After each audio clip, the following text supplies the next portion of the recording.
Welcome back. All right, so Saturday's hockey's done. I have 11 games to review, and then the brand new power rankings. The brand spanking new power rankings make their debut once I'm done this. So I'm kind of excited about that, and that's going to be fun. And we'll go through this journey together, and we'll see how it all works out. So speaking of journeys, we'll go ahead and start things off with the Minnesota Wild at home against the Anaheim Ducks. So for Anaheim, again, they're fun to watch. So this may not end up being a winning franchise this year, but they are fun to watch.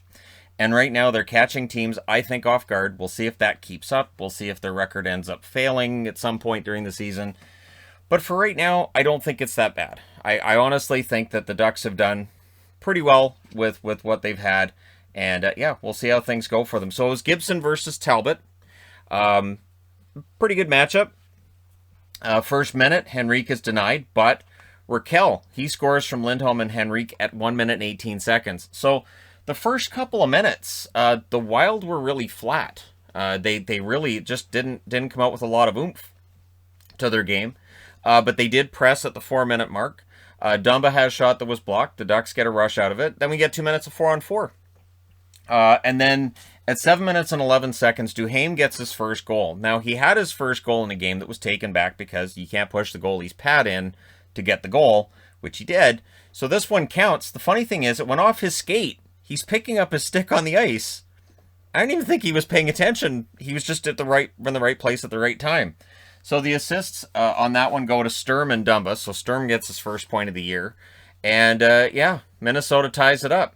And then there's some momentum to this. Spurgeon, he scores from Goligoski and Greenway at 9:05. That was the 5th shot of the game for Minnesota, and it's their second goal.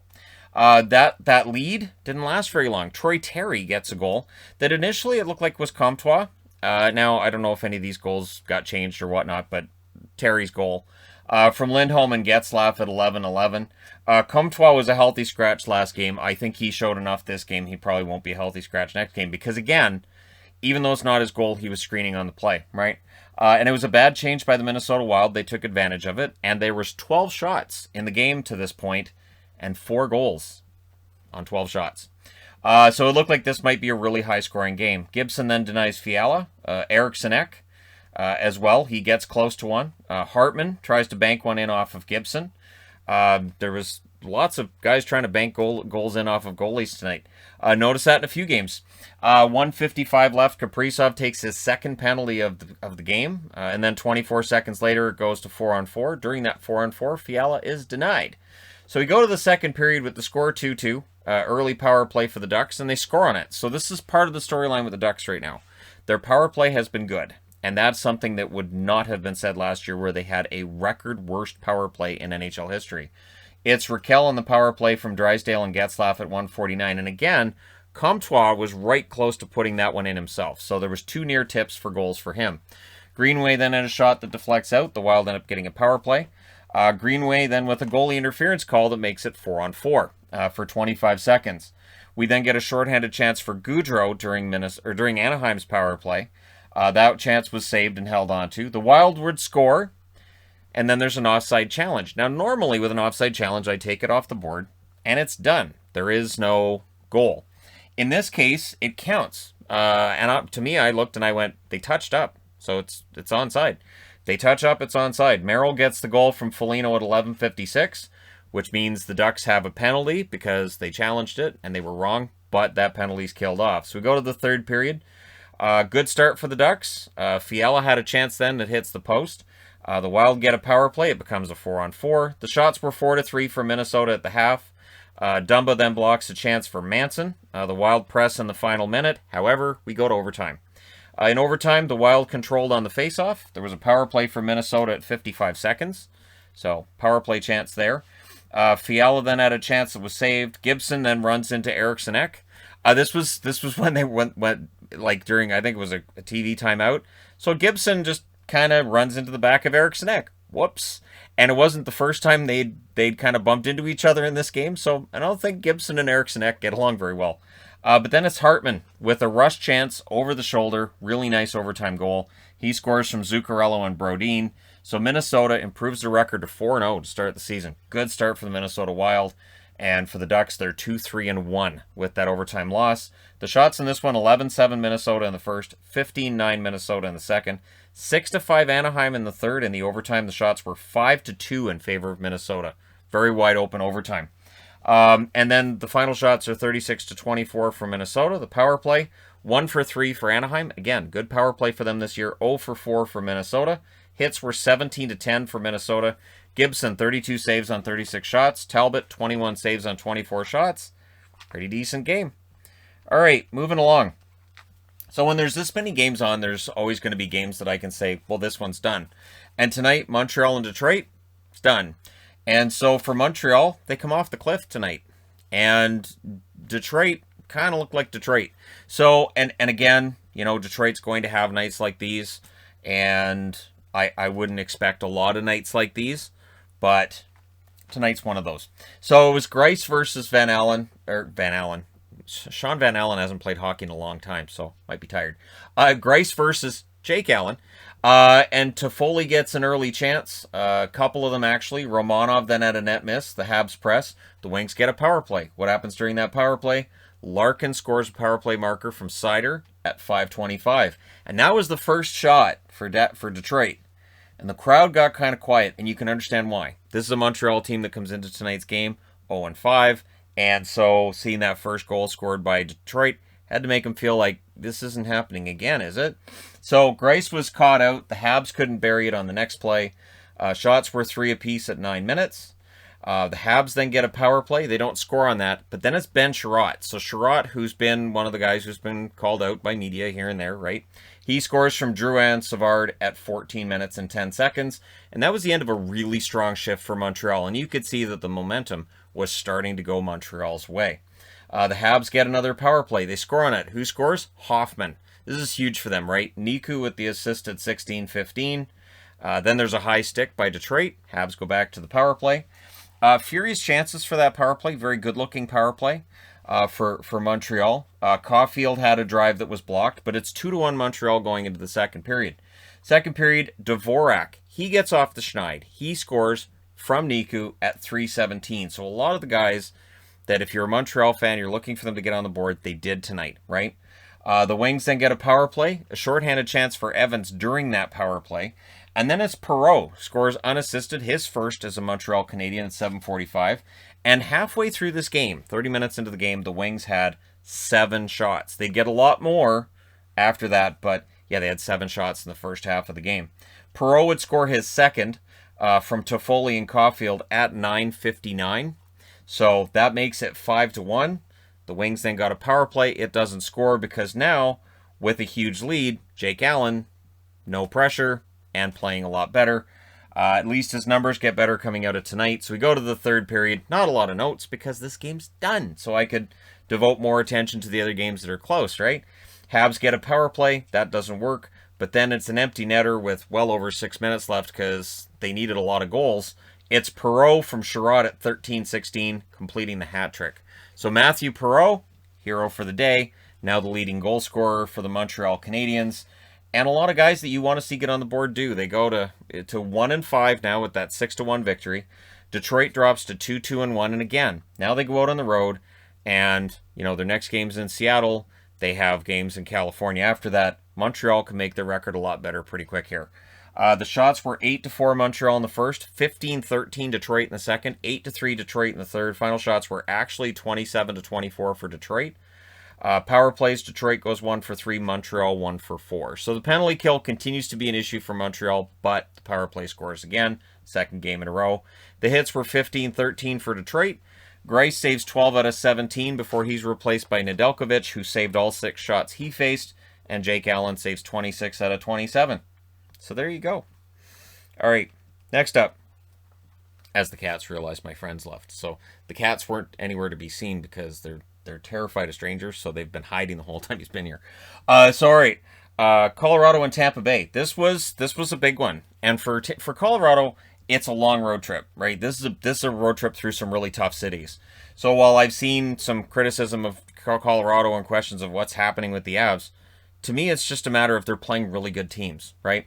So it was Kemper versus Vasilevsky. McKinnon had a net drive. McDonough denied. and McDonough denies him. And I thought McKinnon had a good game tonight. Definitely looks more engaged than in the last game. The Avs get an early power play. They had a lot of power plays. That was a no. Another Avs power play followed. Vasilevsky then makes some big saves 5-on-5 after all that's done. Shots were 3-0 for the Avs, 6.5 minutes in, and then Landeskog scores from McKinnon and Byram at 9:02. So Bowen Byram was off to a good start. It's easy to get buried in the hole. Cale Makar's got some bad stats, but Byram doesn't. He's been pretty good, and so that gets Colorado ahead 1-0. Tampa Bay then gets a power play. Compher denies Perry a goal. Perry was right in front of that empty net, and Compher made sure that didn't happen. And the Bolts then go right back to the power play. Lots of power plays in that first period. Second period, the Avs get an early power play. Not really a surprise. Matthew Joseph, though, would score from Cirelli and Killorn at 6:34. This was a 5-on-5 goal. That ties up the game. But the Avs go back to the power play. Rantanen would score after that was done from McKinnon and Makar at 11:51. So, yeah, that makes it 2-1 for Colorado. And this is something that, was important, I think, for Colorado tonight to have that fight back, right? Another Avs power play, and then we get 38 seconds of 4-on-4. And then Rantanen appeared to go knee-on-knee with Joseph. So now we're into the whole knee-on-knee thing.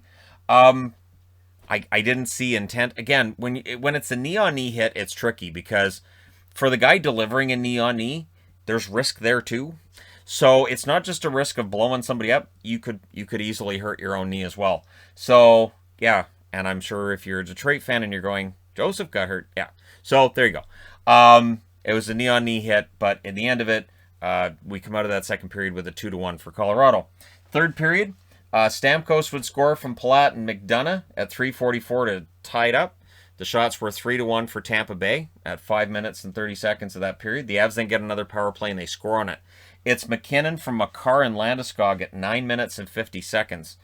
Then we get a goal line stand from Kemper with 4 minutes and 13 seconds left. He just keeps it out, but he can't keep them all out. Braden Point scores to tie it at 17:25. So this felt like a battle between two top teams.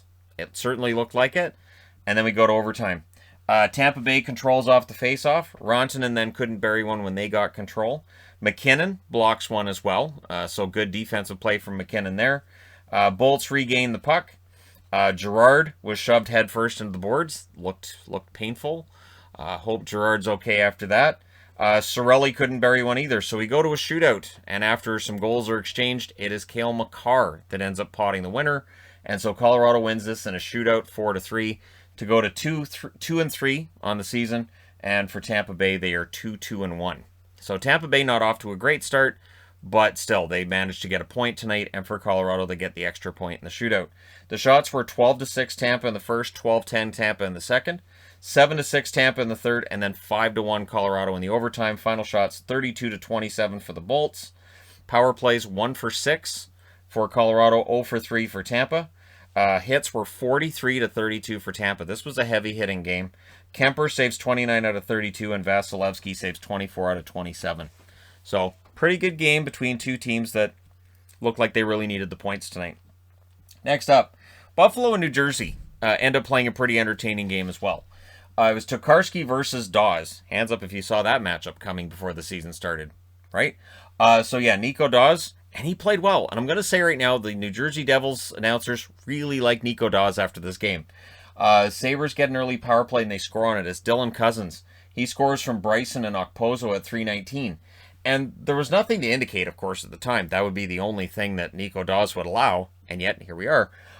We get 2 minutes of 4-on-4. Hinostroza couldn't bury one.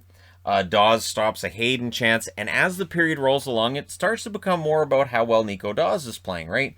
Because Buffalo outplayed New Jersey in that period, and they're ahead, but it could have been worse. So second period, early power play for the Devils, which the Sabres killed off pretty easily. And again, it looked like Buffalo should win this, is how it felt at this point, right?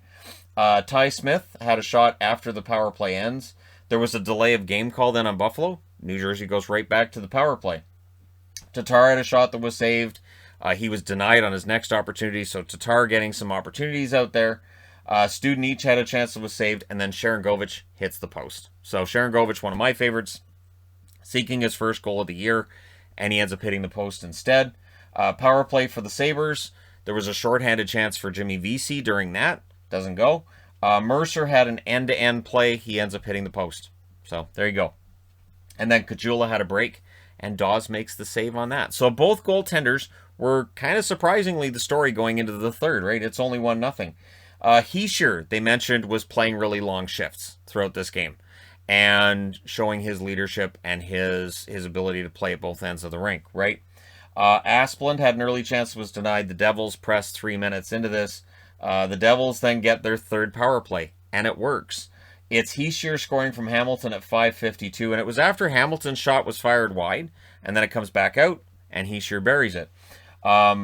Devils press for the lead. There was a goal line stand by Tokarski late in the game. The Sabres did press in the final minute, but we go to overtime. In the overtime, the Sabres controlled on the faceoff. There was a break for Bratt that just wouldn't go.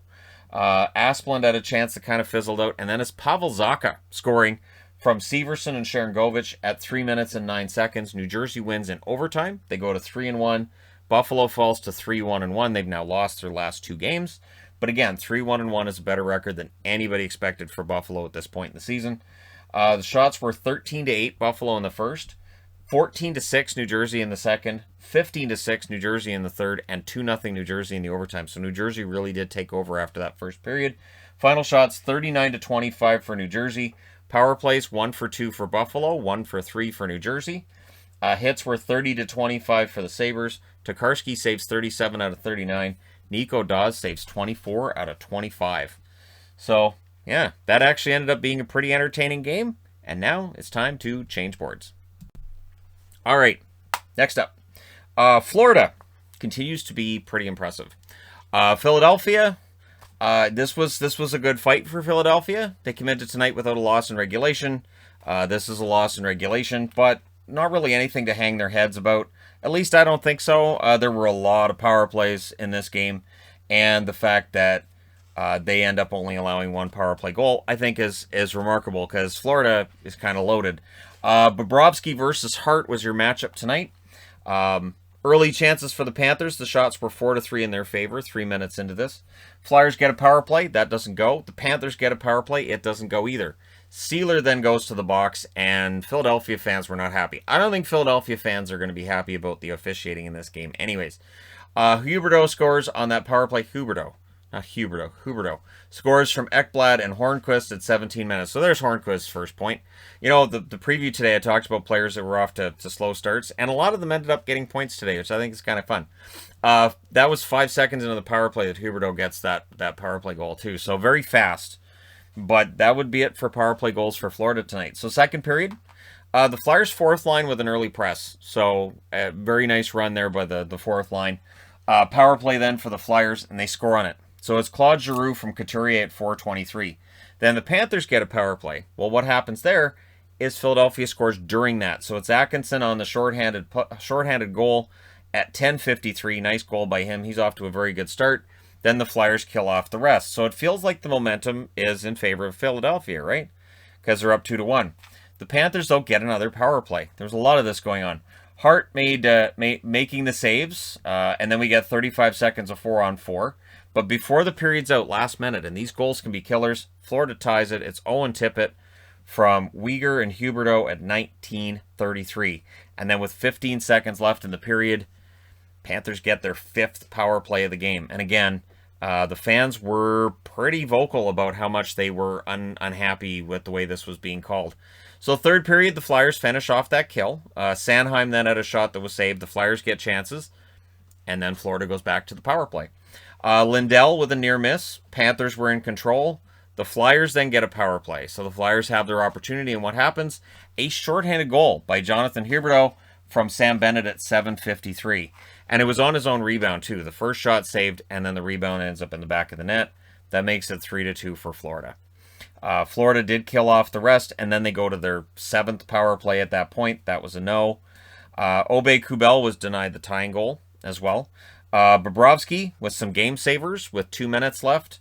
They pull the goalie right after that, and then it's an empty netter. It is Reinhart with the empty net goal from Marchment, and Lindell at 18:48. So Lindell gets on the board, and Florida wins this one 4-2. They go to 5-0 on the season. Very strong start.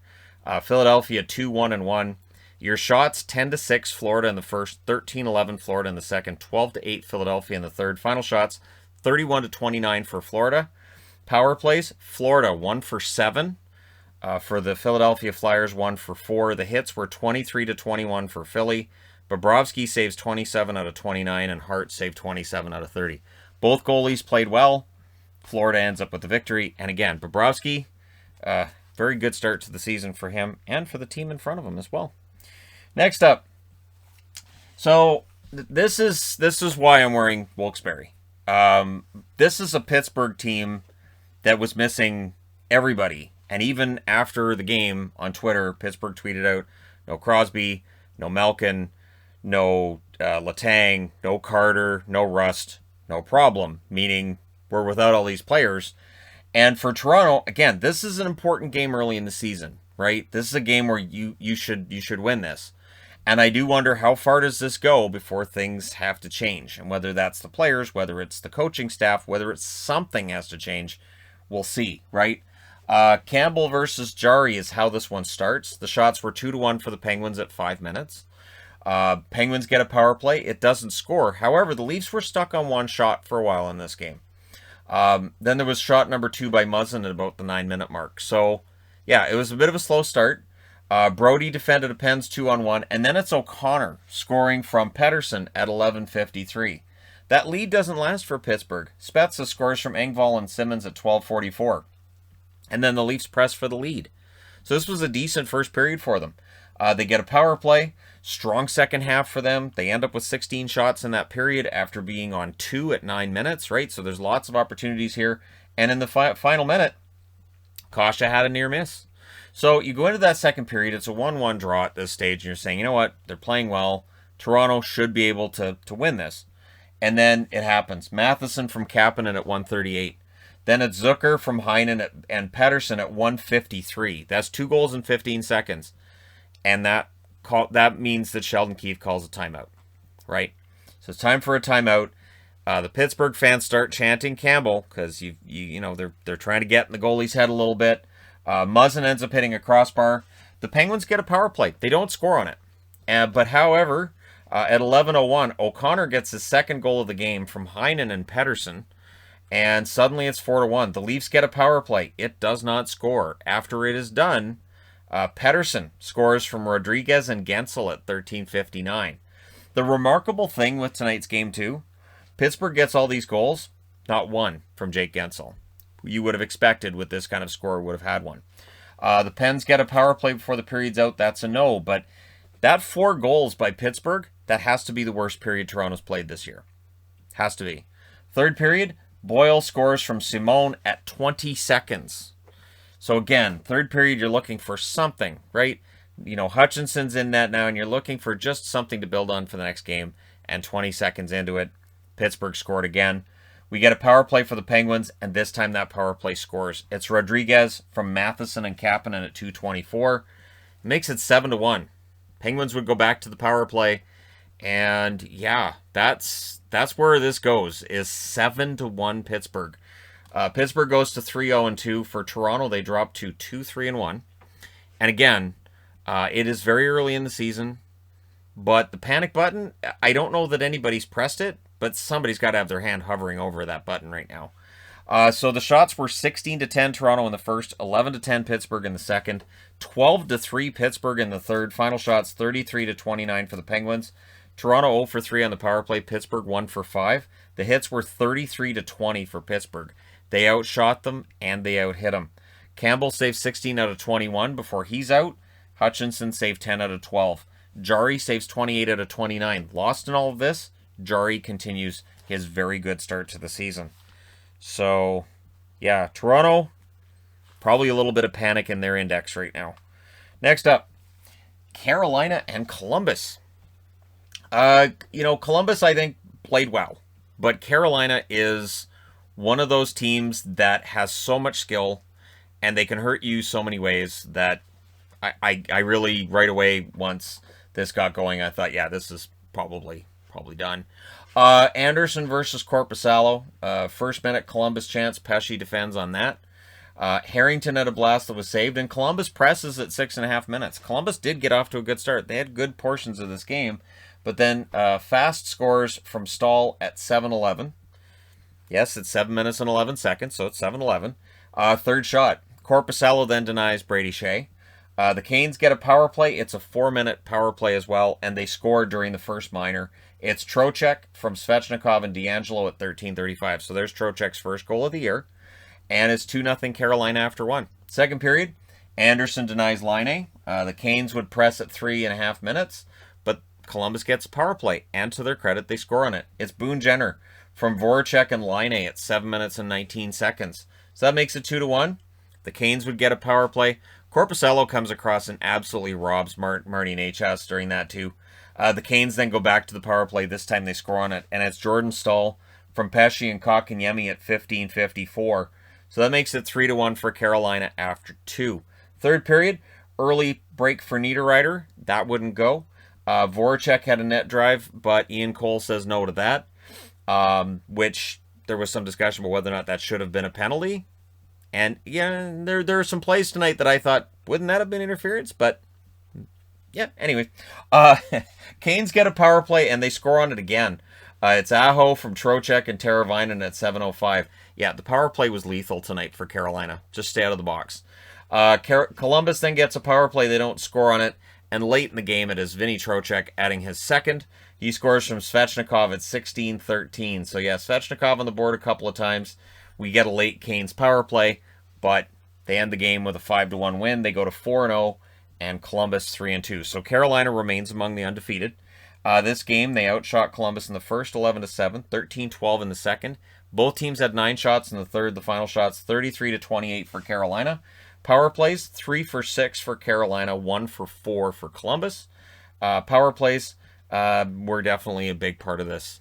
Carolina's pretty good on that. Both teams had 12 hits. Not a hard-hitting game. Anderson saves 27 out of 28. He's having a very good start to the season as well. Korpisalo saves 28 out of 33. And yeah, it's Carolina's offense will do that. They'll give your goaltender probably pretty ugly stats at the end of the night, right? So, yeah. But, Columbus is still 3-2. But it kind of feels like some of the wind comes out of their sails. But it's Carolina. Carolina can do that. They have that ability. All right, next up. Nashville and Winnipeg.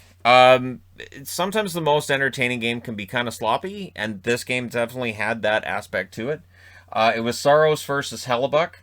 Hellebuck's start to the season has not been Hellebuckian. Is that a term? He's not looking like a Vezina front runner, which is okay. The result tonight still works out for Winnipeg, but we'll see how things go for him this year. Sissons scores from Jeannot and Cousins at 1 minute and 15 seconds. So Nashville comes out quickly, right? And that was on a turnover. So they put it in the net pretty quick. But at 2 minutes and 42 seconds, Lowry answers from DeMello and Harkins. So it's a 1-1 tie. We're less than 3 minutes in. And unlike the Anaheim-Minnesota game, yeah, this one's going to have a bunch of goals in it. Anaheim-Minnesota had 7, which is I guess that's a bunch. But yeah, so there's a Predators power play. There was a shorthanded chance for Lowry during that. The Jets did kill it off. The Predators press at 9 minutes, and then we get a fight between Jeannot and Beaulieu. So after one period, it's 1-1. Second period, Dubois scores from Schmidt and Svechnikov. Svechnikov at 1. Why is that so hard to say? Evgeny Svechnikov, of course. He didn't get traded from one team to the other. So Evgeny Svechnikov. And so that makes it 2-1 for the Jets. Pierre-Luc Dubois is off to a very good start for Winnipeg. So he had a really poor year last year. It was just a write-off all the way through. He's had a very good start for Winnipeg this year. Arguably one of their best forwards, if not their best forward. And I say that knowing how well Kyle Connors started off too. Jets, Dubois then draws a power play on the next shift. So he makes Nashville take a penalty. And then Stastny scores during that power play from Connor and Pionk at 2 minutes and 34 seconds. So the Jets are suddenly up 3-1. But the Predators don't go away. They get a power play and they score on it. It's Cousins from Novak and Tomasino at 13:27. Duchesne then had a net drive that was defended. Ehlers had a chance. Harper defends on that. Jets get a power play. They don't score on it. But before the period is out, they do score.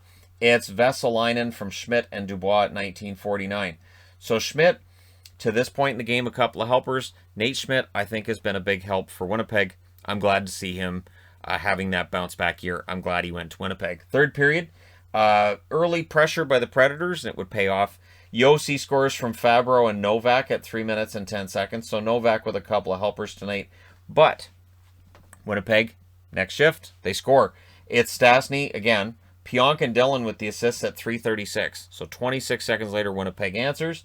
Jets get a power play. They don't score on it, but after it's done, Connor, he scores from Schmidt and Ehlers at 6:14. So Ehlers finally gets his first assist, and Schmidt with 3 assists in the game. Predators get another power play. That doesn't work, but they get a power play shortly after that, and that one does. They score on that power play. It's Tomasino, who's been very good, right, so far in his rookie year, from Cousins and Novak. So Novak with 3 helpers in this game, and that's at 13:41. They pulled the goalie in the final 2 minutes. They did their best, but Winnipeg holds on. They win this one 6-4. So a little bit of an ugly win, but a win is a win, right? If you're Winnipeg right now, they go to 2-2-1, and for Nashville, they drop to 1-4. Really feels like that rebuild is upon them. The shots in this one were 8 apiece in the first, 15-6 Winnipeg in the second, 16-6 Nashville in the third. Final shots 30-29 for Nashville. Power plays Nashville 2 for 4, Winnipeg 2 for 3. Hits 24-23 for Winnipeg. Saros saves 23 out of 29, so that's a rough night for him. Hellebuck 26 saves on 30 shots. Not a great save percentage there either, but they win the game. So that being said, time to change boards. Okay, next up, St. Louis and LA. There was a lot of scoring tonight. There were certain points during tonight, and especially once this game got going, that I was just inundated with goals, and more goals. I was like, okay, this game, wait, there's another one over here, and this. So I had all 3 boards across, and the third board was over there, and that was something. But let's get into LA and St. Louis. The Blues are off to a fantastic start to the season. The Kings are starting to have problems again, which I hadn't expected it to be this ugly as it was tonight. So we'll see whether or not this is just a one-off. We'll find out. It was Peterson versus Bennington. Peterson was in net for the whole night because Quick played last night. So the shots were 3-1 for the Kings at 5.5 minutes. The Blues were stuck on one shot. They were stuck there for a while, and that's Iafallo scoring from Edler. So Edler's first point as a King at 11:29. Shen then had a fast break. Peterson saved. Blues press with 7 minutes left, and once they got going. Power play for the Blues, and they score on it. And their power play tonight was Carolina levels of deadly. It's Perron from Krug and Tarasenko at 14:36. So Krug on the board there. Shots were evening up, and then there's a late power play for the Kings. It doesn't score, and then Barbashev scores from Scandella at 18:47. I believe that one was actually a shorthanded goal. But yeah, so it's 2-1 for St. Louis after a period. Second period, Perron scores at 45 seconds from Krug and Costin, so that makes it 3-1.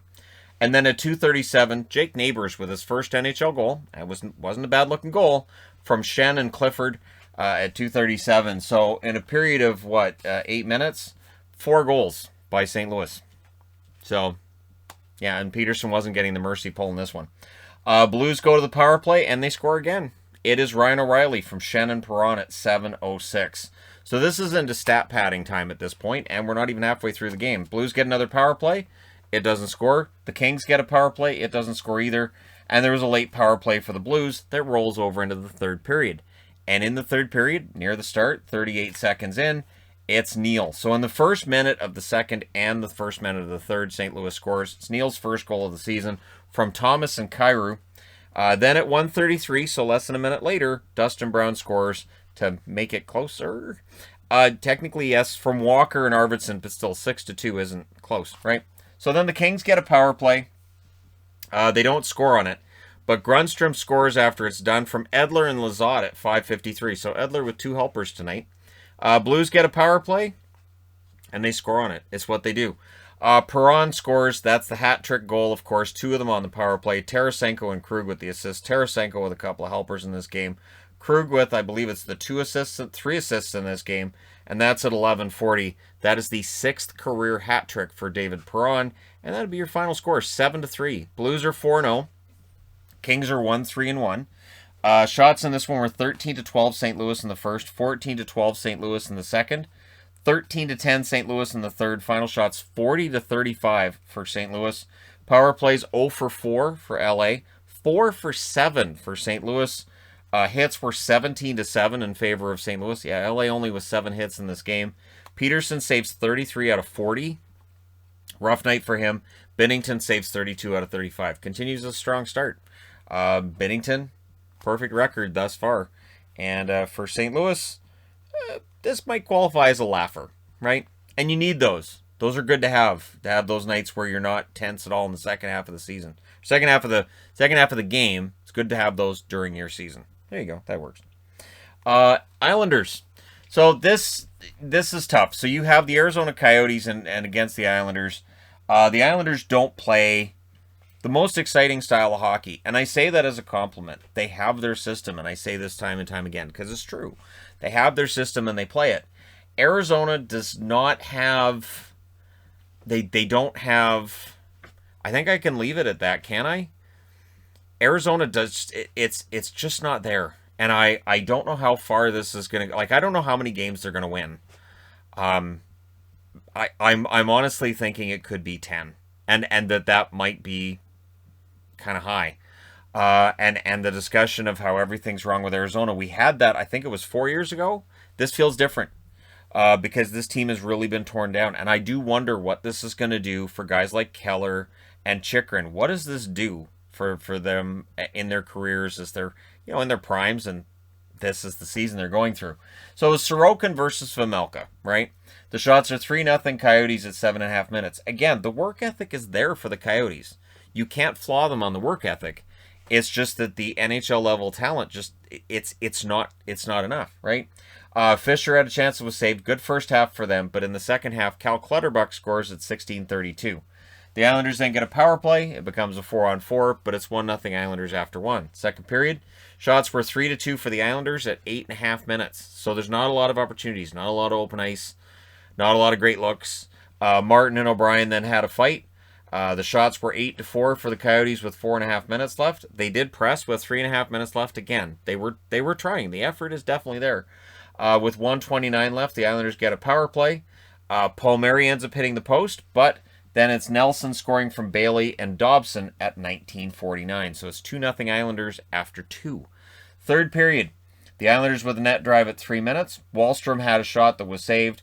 Krause had a blast that deflects out. Nelson had a break that was saved, and then Palmieri puts it in. But Vejmelka had his glove on the puck.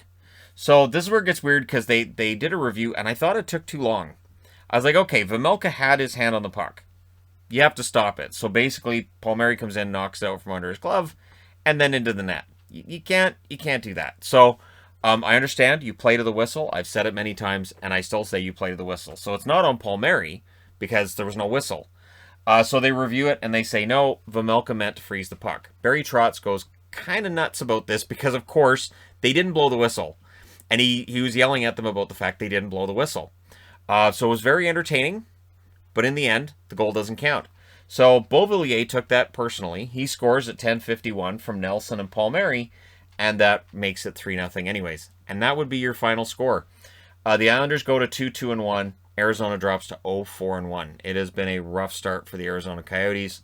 Your shots, 9-4 Arizona in the first, 10-8 Arizona in the second, 12-7 New York Islanders in the third. Final shots, 26-24 for the Coyotes. Power plays, the Islanders 1 for 2. Arizona 0 for 1. The hits were actually pretty high, 37-26 for the Islanders. So 63 hits, only 3 power plays in this game. Sorokin saves all 26 shots for his 4th career shutout. Kudos on that. This is his first of the year, of course. And Vejmelka saves 21 out of 24. Interestingly, the Islanders play again tomorrow night, and we'll see whether or not Sorokin plays both halves of the back-to-back. We know that Varlamov is out, so Varlamov isn't an option. Maybe Corey Schneider gets a look tomorrow night. We'll see what they do. But yeah, it was a game. It was a game that happened, and it's done. Vancouver, yes, the Canucks, bringing out the Johnny Canuck magnet for this one. In against Seattle, and it was their home opener, right? And their franchise opener. Demko versus Grubauer. They retired the number 32. That was weird. And I get it. It's kind of a, like, I read it as being the same as the number 12 for Seattle, for the Seahawks. So they retire the number 32, which kind of makes me think, I should get a Seattle jersey with the number 32 on the back and maybe play around with that again with my friend who was here tonight. We were joking about what you could put on the back of your jersey if you have a Seattle jersey, the number 32. You just unretired on it. So yeah, or mine. So Höglander fires one wide. The Canucks were up 4-0 in hits early. They were ahead in shots. They got off to a pretty good start. Didn't really stay that way though. Pearson had a shot deflect wide. The Canucks get a power play. That doesn't go anywhere. Demko denies McCann. The Canucks really had the edge to this point, but it's still scoreless. Bastian was a post away from having the first goal that Seattle had in their home rink, which looked fantastic. Let me be honest, that rink looks awesome. Kraken get a power play, goal line stand by Demko, who was fantastic throughout this game. Wenberg had an empty net miss, and the power play's killed off. But then it's Vince Dunn. He scores from Larson at 1956, and that crowd exploded. That was playoff game-winning goal exploded to put Seattle up 1-0 over Vancouver after the first period, which I thought by the end of it, made sense. For Seattle's ahead, but I felt bad for Demko. Second period, Seattle press at 2 minutes. No Canuck shots for 9 minutes, and it would continue. 9 minutes was just where the counter was at that point.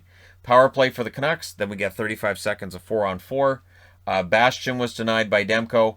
Wenberg was denied shortly after that. And then it's Horvat scoring from Garland at 11 minutes and 9 seconds. It was the first shot Vancouver had recorded in 16 minutes of action. Demko was the reason this was 1-1. That's it. This game had no business being tied, but Demko was keeping it tied. Goal line stop on an Appleton break. Appleton breakaway, and that was going in, and then Demko, nope. Canucks get a late power play. Höglander had a shot that was saved. That power play doesn't go anywhere. We go to the third. And, me admittedly saying a few times, Chason needs to not be on the power play. I know there's other Canuck fans. I don't talk about it in reviews, but he needs to not be on the power play. Yarncroke couldn't bury one early in the third. Seattle presses at 3 minutes. There were rush chances for Seattle, and there was just too many. There were way too many really good opportunities for Seattle to just come in and tee off. And eventually, Giordano gets a goal that goes post and in. McCann and Eberle with the assists at 5 minutes and 10 seconds. And then Seattle just kept going for more. So they're up 2-1, and it looked like they could make this ugly, but Demko was, again, the one keeping this game close. A post for Yanni Gourde. Pearson had a shot that was saved, and then with 7:26 left, the Canucks get a power play. So they take, can't believe I'm saying this, they take Chason off the first unit and put Besser on it. How do you not have Besser on the first unit the whole time? Why? How? Okay. They score about 18 seconds into that power play. It's Horvat from Hughes and Miller. It looked great.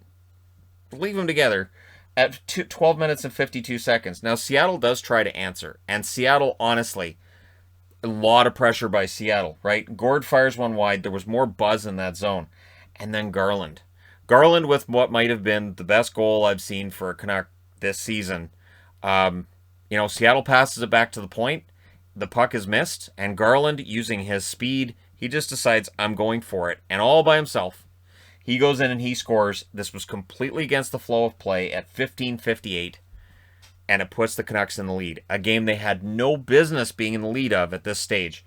And then with 1:15 left, Seattle gets the goalie out, and that means Dowling gets an empty netter from Besser and Miller at 19 minutes. So the Canucks come out, and they win 4-2. Seattle did pull the goalie again. They did their best, but Vancouver ends up beating them. They go to 3-2-1. So the road trip that looked pretty bad, they win over Chicago, they win over Seattle, they win the games that you're hoping they do. They come out of that road trip 3-2-1. Now they come home, and we'll see how they do at home. For Seattle, 1-4-1. They lose in regulation in their first game at home, but again, the crowd seemed great. The building was fantastic, and Seattle, it's just one of those things where the goalie was fantastic for Vancouver, and it just felt like they didn't have that sniper, right? That sniper that Seattle likely won't have in their first year. The shots were 12-9 Seattle in the first, 12-7 Seattle in the second. Vancouver did outshoot Seattle 10-7 in the third. Final shots 31-26 for Seattle. Power plays Vancouver was 1 for 4. That says, it should be 1 for 4, so clearly the app needs to update. Seattle was 0 for 2. The hits were 33 to 30 for Seattle. Vancouver throwing some hits tonight. Good to see. Demko, 29 saves on 31 shots. Fantastic. Grubauer, 22 saves on 25 shots at the other end. And 2 of those goals, I believe, were 5-hole. So, again, we'll see how things go for Seattle and what kind of solutions they come up with. They're 6 games in. I saw the interview with Ron Francis after the game. He likes their compete level, which is all great, and it sounds good, but they're going to need to find something else to win those games, and we'll see what they do. Let me know your thoughts regarding these games in the comment section below, as always. Don't forget to hit like and subscribe if you're browsing your way through. You just happened upon this video. Thank you guys so much for watching, for all your support. I will talk to you again soon.